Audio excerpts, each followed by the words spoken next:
Hello students, आज हम एक नए टॉपिक का डिस्कशन करेंगे और वो टॉपिक कंपनी लॉ विषय का एक बहुत महत्वपूर्ण टॉपिक है जिसे हम winding up of a company के नाम से जानते हैं। वाइंडिंग अप का मतलब किसी कंपनी का समापन या ज्वाइंट स्टॉक कंपनी का समापन। जैसा कि हम लोग जानते हैं, कंपनीज एक्ट 2013 के अंतर्गत कुछ रूल्स और रेगुलेशंस बनाए गए हैं कंपनियों के निर्माण के संदर्भ में। ठीक उसी तरीके से कंपनियों के समापन के संदर्भ में भी कुछ लीगल प्रोविजंस हैं जिनको एग्जीक्यूट करना होता है। हम ये भी बात जानते हैं कि जिस तरीके से किसी कंपनी की शुरुआत कानूनी कार्रवाई पूरी कर होती है, लीगल रिक्वायरमेंट्स को फुलफ़िल कर होती है, ठीक उसी तरीके से उसका समापन भी कानूनी कार्रवाई या लीगल रिक्वायरमेंट्स को फुलफ़िल कर किया जाता है। एक कंपनी का अस्तित्व, एक जॉइंट स्टॉक कंपनी का अस्तित्व तब तक रहता है जब तक कि उसे कानूनी रूप से समाप्त न कर दिया जाए। कहा यह भी जाता है कि इवन एटम बम भी कंपनी पर गिर जाए तो भी कंपनी नहीं मरती या नहीं ख़त्म होती जब तक कि उसे विधिक रूप से लीगल वे से न समाप्त किया जाए। तो चलिए हम आज इस टॉपिक के बारे में जानेंगे। इसमें कुछ जो कंडक्ट हैं वाइंडिंग अप के, उनको हम लोग जानेंगे। वो कौन कौन से मोड्स हैं जिनसे कंपनी का वाइंडिंग अप होता है, इसे भी हम लोग जानेंगे। और जो सबसे इम्पॉर्टेंट बात है कि कंपनीज एक्ट 2013 के अंतर्गत वो कौन सा सेक्शन है जो प्रोवाइडेड है वाइंडिंग अप के लिए, उसे भी हम लोग जानेंगे। तो अगर हम बात करते हैं सेक्शन की, तो सबसे पहले उसी को हम प्रेफर करें।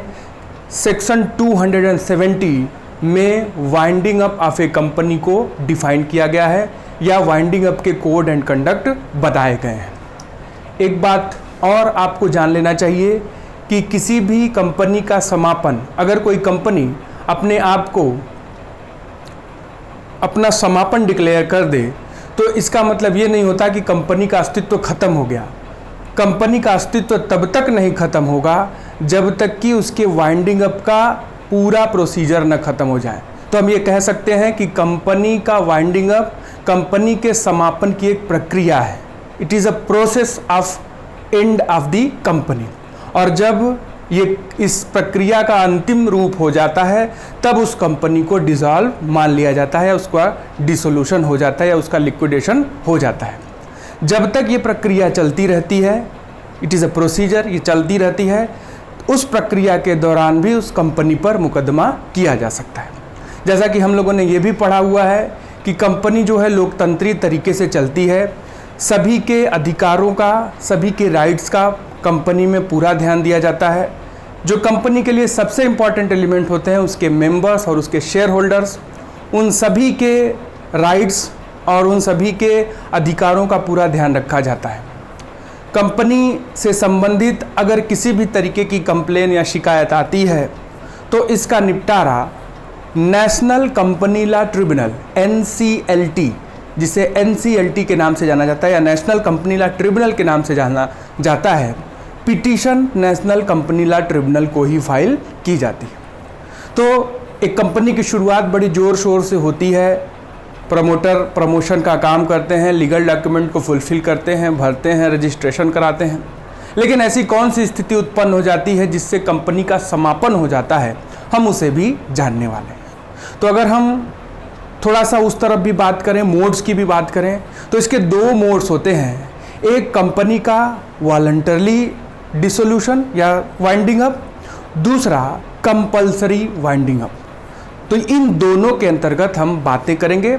हमारे पास कुछ फैक्ट हैं, कुछ असम्पशंस हैं, उनके अंतर्गत हम इनको डिस्कस करेंगे।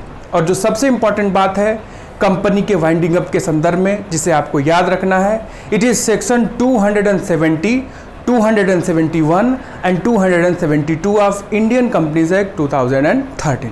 तो आपको ये हमेशा याद रखना है, आप इंडियन कंपनीज एक्ट 2013 पढ़ रहे हैं और इसके अंतर्गत कौन से प्रोसीजर और कौन से सेक्शन बनाए गए हैं, इसे जान लेना आपको बहुत आवश्यक है। तो चलिए हम लोग जान लेते हैं कि कंपनी का समापन किस तरीके से होता है। कंपनी का समापन अगर होता है तो कंपनी का समापन तभी हो सकता है जबकि वो कंपनी सॉल्वेंट न हो। कंपनी कभी भी इंसॉल्वेंट नहीं हो सकती। इंसॉल्वेंट होते हैं लोग, इंडिविजुअल, ठीक है। तो एक सॉल्वेंट कंपनी ही वाइंड अप हो सकती है। इस बात को भी आपको जानना पड़ेगा, इसको भी समझना पड़ेगा। तो ऐसे कई सारी बातें हैं जिनको हम लोग समझेंगे। तो चलिए, कुछ फैक्ट्स हैं, कुछ अजम्पशंस हैं, हम उनको जानते हुए बहुत जल्दी से इस टॉपिक को समाप्त करेंगे। और ये एक बहुत इंपॉर्टेंट टॉपिक है, एग्जामिनेशन में ये आता ही आता है। वाइंडिंग अप जो है, अगर कंपनी ला के जो भी स्टूडेंट्स होंगे उनके लिए वाइंडिंग अप एग्जामिनेशन में आना ही आना है। तो एक उनकी तैयारी भी हो जाएगी और जो इसके इंपॉर्टेंट फैक्ट्स हैं हम उसको भी जान लेते हैं। तो चलिए, बहुत जल्दी से हम लोग इसको देख लेते हैं। Winding up of a company, winding up of a company is a process of putting an end to the life of a company. तो यहाँ पर क्या बोला गया कि कंपनी का समापन एक ऐसी प्रक्रिया है जिससे कंपनी के जीवन को समाप्त किया जाता है या जीवन काल को समाप्त किया जाता है। It is a proceeding bye means of which a company is dissolved. यह वह प्रक्रिया है जिससे या जिसके अंतर्गत एक कंपनी का विघटन होता है। And in the course of such dissolution the assets are collected. और इस प्रक्रिया में कंपनी की जो भी संपत्तियां होती हैं उनका संग्रह किया जाता है। Its debts are paid off. और इसके जो ऋण हैं इनका भुगतान किया जाता है। Out of the assets of the company, कंपनियों की संपत्ति में से, or from the contribution by its member if necessary. और जो भी सदस्य होते हैं उनके कंट्रीब्यूशन से इनके ऋणों का भुगतान किया जाता है। आपको भी पता है कि कंपनी का जब समापन होता है तो कंपनी अपने लाइबिलिटीज़ का, अपने डेब्ट्स का भुगतान करती है। जो भी उसके पास सरप्लस प्रॉफिट होता है, जो भी उसके पास सरप्लस एसेट्स होती है, उनको जो है वो जिसकी जो भी राइट्स होते हैं मेंबर्स के, कंट्रीब्यूटरीज के, उसके अनुसार जो है वो उनको डिस्ट्रीब्यूट कर देते हैं। If any surplus is left, अगर उसके पास कोई सरप्लस है asset, it is distributed among the members in accordance with their rights. और इसको जो है जो भी सदस्य होते हैं उनके अधिकारों के अनुसार उनको डिस्ट्रीब्यूट कर दिया जाता है। आपको ये एक और बात मैंने बताई थी इससे पहले भी कि कंपनी जो है limited by shares and limited by guarantee दो तरीके से बनती है। जब हम टाइप्स ऑफ कंपनी पढ़ते हैं तो limited by shares and limited by guarantee का मतलब आपको भी पता है कि जितनी भी कंपनियां बनती हैं ज़्यादातर भारत में उनकी सीमित दायित्व वाली कंपनियां होती हैं, जहां पर मेंबर्स के जो भी राइट्स होते हैं वो सीमित होते हैं और जो भी उनके कंट्रीब्यूशन होता है वो भी सीमित होता है। तो इसको भी हम लोग कंसिडर करेंगे। During the process of winding up the company still exist and has corporate powers until dissolution. तो मैंने आपसे बताया कि कंपनी क्या वाइंडिंग अप एक प्रक्रिया है, समापन की एक प्रक्रिया है। कंपनी खत्म नहीं होती, ठीक है। खत्म तब होती है जब ये प्रक्रिया पूरी एग्जीक्यूट हो जाती है, ठीक है। एक और बात मैं बता दूं आपको कि जब भी कंपनी का वाइंडिंग अप होगा, चाहे जो भी मोड हो, वॉलंटरी हो या कंपलसरी हो, दोनों ही परिस्थिति में लिक्विडेटर का अपॉइंटमेंट होता है और लिक्विडेटर ही पूरे वाइंडिंग अप प्रोसीजर को अपने सुपरविजन में एग्जीक्यूट करता है। और जैसे ही लिक्विडेटर का अपॉइंटमेंट हो जाता है, सारे जो डायरेक्टर्स या मैनेजिंग डायरेक्टर्स होते हैं उनकी पावर्स उनसे लेकर इस लिक्विडेटर को दे दी जाती है और इस लिक्विडेटर के द्वारा ही पूरी प्रक्रिया का सुपरविजन होता है और वो उसे एग्जीक्यूट भी करता है। तो during the process of winding up the company still exist. Winding up के दौरान कंपनी का अस्तित्व बना रहता है and has corporate powers until dissolution. और इसके पास कुछ निगमी शक्तियां होती हैं जब तक कि कंपनी का समापन न हो जाए। कंपनी समाप्त हो गई तब आप उस पर केस नहीं कर सकते, लेकिन वाइंडिंग अप की प्रक्रिया चल रही है तो कोई भी मेंबर, कोई भी शेयर होल्डर अपना राइट क्लेम कर सकता है। चलिए आगे बढ़ते हैं। मोड्स ऑफ वाइंडिंग अप, जो सबसे इंपॉर्टेंट है, वो कौन से तरीके हैं जिनसे वाइंडिंग अप होता है या कौन से प्रकारों से वाइंडिंग अप होता है। तो इसके देखिए दो मोड्स हैं। Under section 270 of Indian companies act 2013, ये हमेशा याद रखेंगे। अंडर सेक्शन 270 धारा 270 के अंतर्गत दो मोड्स हैं। एक है compulsory winding up by tribunal और दूसरा है वॉलंटरी वाइंडिंग अप, ठीक है। तो कंपनी वाइंडिंग अप के दो मोड हैं, compulsory winding up by tribunal. Tribunal मतलब national company law tribunal. Companies act 2013 के एनेक्टमेंट के बाद नेशनल कंपनी लॉ ट्रिब्यूनल का गठन हुआ। इससे पहले इसे कंपनी लॉ बोर्ड के नाम से जाना जाता था। तो अगर कंपनी से संबंधित कोई वाद विवाद या निस्तारण होता है तो पिटीशन एनसीएलटी में फाइल होता है। आप भी देखते होंगे बहुत सारे केस, रिसेंटली अभी टाटा कंपनी के केस आप देखते होंगे, जो आप आर्थिक जगत का पन्ना अखबारों में पढ़ते होंगे, तो वहां पर बताता है कि नेशनल कंपनी लॉ ट्रिब्यूनल ने यह फैसला दिया। तो NCLT national company law tribunal जो है उसके द्वारा वाइंडिंग अप, और दूसरा कंपनी का समापन स्वेच्छा से, अपनी इच्छा से। तो मतलब बाय फोर्स और बाय चॉइस, दो इसके मोड हैं। और जब हम वॉलंटरी वाइंडिंग अप की बात करते हैं तो ये बटा है दो पार्ट में, मेंबर्स के द्वारा वाइंडिंग अप और क्रेडिटर्स के द्वारा। कंपनी जो है मेंबर्स के द्वारा बनती है और कंपनी में कंट्रीब्यूट कौन करता है, क्रेडिटर्स करते हैं।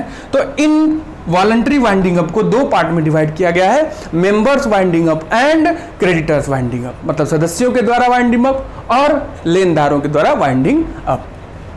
चलिए, तो हम इन दोनों मोड्स को थोड़ा समझेंगे, compulsory winding up by tribunal NCLT और वॉलंटरी वाइंडिंग अप के लिए कौन सी सिचुएशन है जब ये होती हैं तो वाइंडिंग अप होता है। तो चलिए, grounds for compulsory winding up, वो कौन से ग्राउंड्स हैं या कौन से आधार हैं जिनके आधार पर कंपनी का कंपल्सरी वाइंडिंग अप होता है by national company law tribunal under section 270। ये ध्यान रखिएगा, ग्राउंड्स जो बनाए गए हैं कंपल्सरी वाइंडिंग अप के वो हैं अंडर सेक्शन 270 में डिफाइंड है।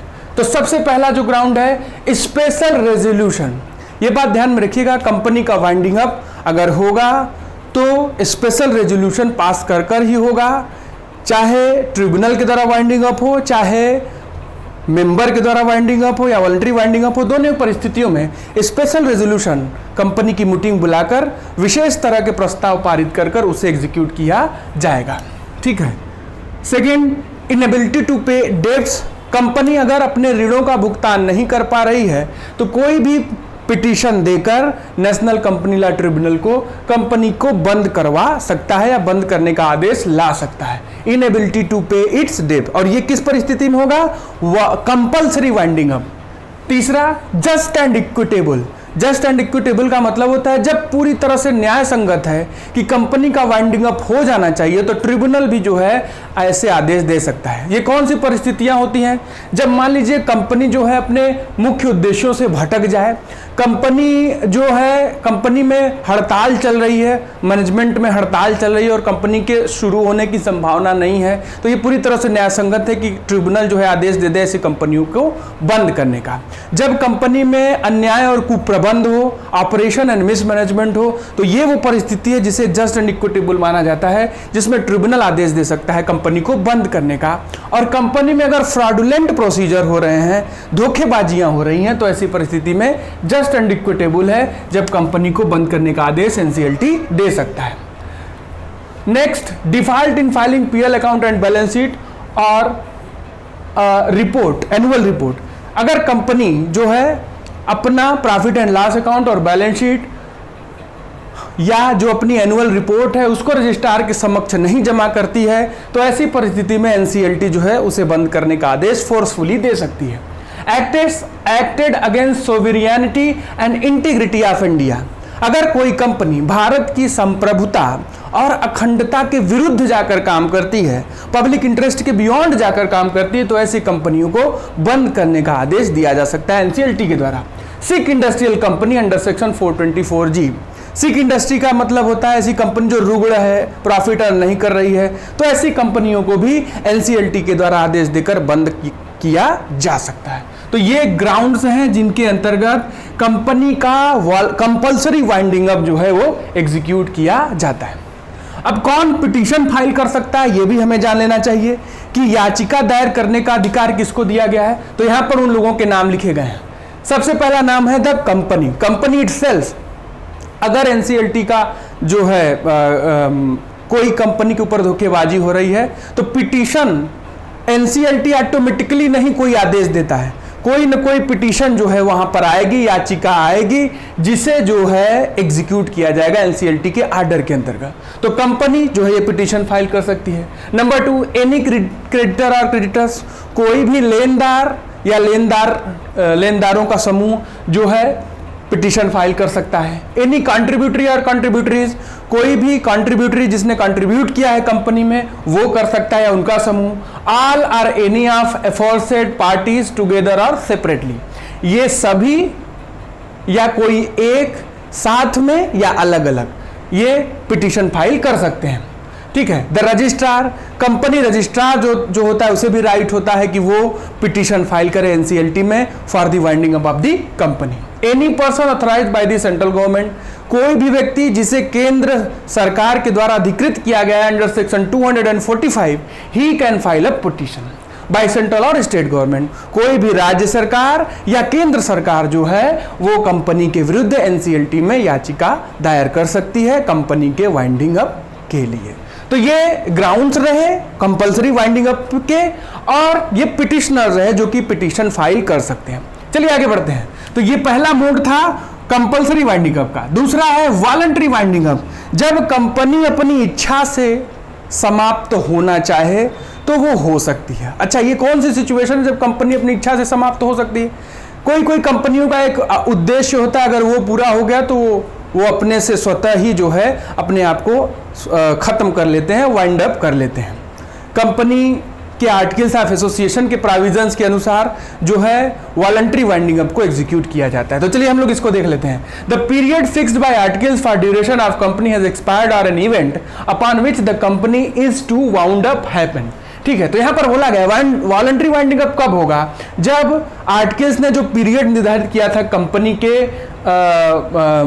चलने का और वो पीरियड खत्म हो गया तो कंपनी स्वतः ही अपने आप को वाइंड अप कर लेगी, या कोई ऐसी घटना जो कि घटती है जिसके कारण वाइंड अप हो जाएगा या कंपनी का समापन हो जाएगा। दूसरा, the company has for any cause whatever passed a special resolution to wind up voluntary, कंपनी के सदस्यों के द्वारा, कंपनी के क्रेडिटर्स के द्वारा अगर कोई स्वैच्छिक समापन के लिए स्पेशल रेजोल्यूशन पास किया गया है तो कंपनी स्वेच्छा से अपने आप को समाप्त कर सकती है। तो कंपनी स्वेच्छा से भी अपने आप को समाप्त कर सकती है और कंपनी को फोर्सफुली भी समाप्त किया जाता है। चलिए, तो ये जो वॉलंटरी वाइंडिंग अप ये दो तरीके से होता है, मेंबर्स का और क्रेडिटर्स का। तो इसके संदर्भ में भी कुछ बातें हैं, उसको भी हम लोग देख लेते हैं। जब मेंबर्स का वॉलंटरी वाइंडिंग अप होता है तो सबसे पहला काम अपॉइंटमेंट ऑफ लिक्विडेटर। मैंने बताया चाहे वॉलंटरी वाइंडिंग अप हो या कंपलसरी वाइंडिंग हो, लिक्विडेटर का अपॉइंटमेंट मस्ट है, क्योंकि लिक्विडेटर के ही सुपरविजन में पूरे वाइंडिंग अप की प्रोसीजर को एग्जीक्यूट किया जाएगा। Notice of appointment to the registrar, ये जो भी लिक्विडेटर होंगे जिनको मेंबर जो है अपॉइंट करेंगे, इनकी नोटिस जो है ये रजिस्ट्रार को देंगे, रजिस्ट्रार ऑफ कंपनी को देंगे। Duty of liquidator to inform assessing officer, इस लिक्विडेटर का जो ड्यूटी होगा, जो भी असेसिंग ऑफिसर होगा उसे वो रिपोर्ट देगा, उसे वो इन्फॉर्म करेगा। फाइनल मीटिंग एंड डिसोल्यूशन, एक अंतिम मीटिंग बुलाई जाएगी और कंपनी का विघटन कर दिया जाएगा वॉलंटरली बाय मेंबर्स। क्रेडिटर्स के द्वारा वॉलंटरी वाइंडिंग अप का क्या प्रोसीजर है? मीटिंग ऑफ क्रेडिटर्स, सबसे पहले क्रेडिटर्स या लेनदारों की मीटिंग बुलाई जाएगी under section 306। Notice to registrar को इन्फॉर्म किया जाएगा, रजिस्ट्रार को नोटिस भेजी जाएगी। अपॉइंटमेंट ऑफ लिक्विडेटर, यहां पर भी लिक्विडेटर का अपॉइंटमेंट होगा, निस्तारक का नियुक्ति होगा।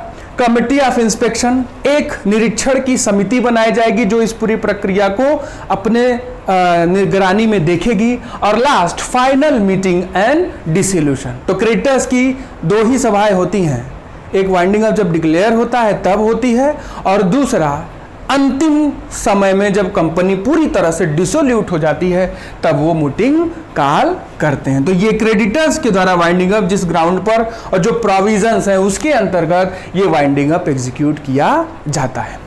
तो ये दो मोड्स हैं कंपनी के वाइंडिंग अप के, जॉइंट स्टॉक कंपनी के जो कि इंडियन कंपनीज एक्ट 2013 के प्रोविजंस के अनुसार अपनाए जाते हैं। सेक्शन 270, 271 एंड 272, ये 3 सेक्शन याद रखिएगा और ज़्यादा सेक्शन में आपको कंफ्यूज होने की आवश्यकता नहीं है। 270 में मोड्स जो है डिफाइंड है, 71 में ग्राउंड्स हैं, 72 में पिटिशनर, कौन पिटिशन फाइल कर सकता है, बिना पिटिशनर्स के एनसीएलटी जो है वो इंटरफेयर नहीं करता है। तो एक कंपनी 2 तरीके से अपने आप को अपना वाइंडिंग अप कर सकती है, स्वेच्छा से और अनिवार्य रूप से। और अनिवार्य रूप से जब होगा तो NCLT, national company law tribunal, जो कि कंपनीज एक्ट 2013 में स्टेब्लिश हुआ है, उससे पहले इसे नेशनल कंपनी लॉ बोर्ड के नाम से जाना जाता था।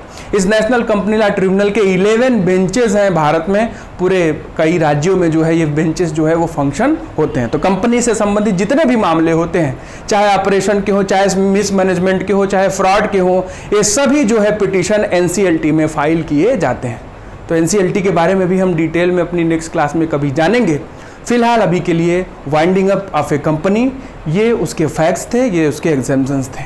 हम नेक्स्ट क्लास में नया टॉपिक डिस्कस करेंगे।